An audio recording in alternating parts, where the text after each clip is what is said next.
August 10th, a day deeply woven into the fabric of Zimbabwe's national heritage. Today, thousands gathered at the symbolic National Heroes Acre in Harare to honor the men and women whose sacrifices laid the foundation of the nation. As expected, on a day of this magnitude, the atmosphere was charged with anticipation. Among the dignitaries arriving to pay their respects was Vice President Constantino Chiwenga, welcomed by traditional salutes and cheers from the crowd. Moments later, the entrance of President Emerson Mnangagwa marked the official start of the solemn proceedings, drawing grand applause from the packed terraces. But beyond the official proceedings, what truly brought this year's commemoration to life was the sheer volume of citizens attending from every corner of the country.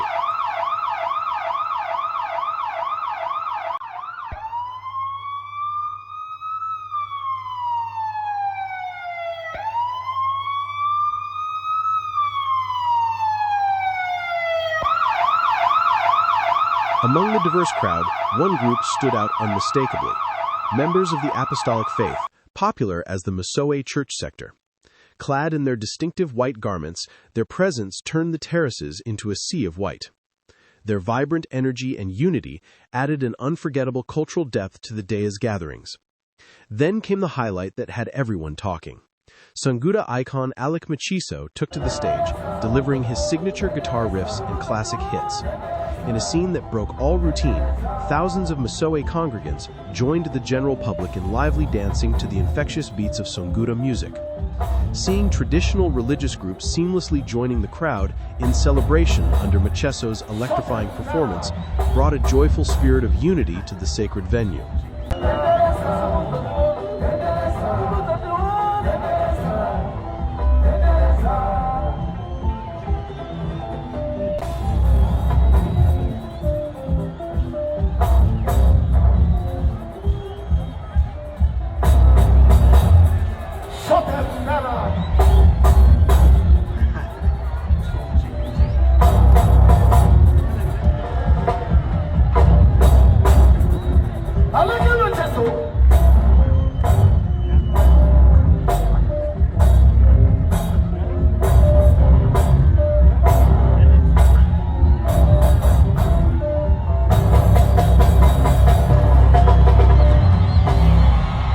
Moments like these remind us how music, culture,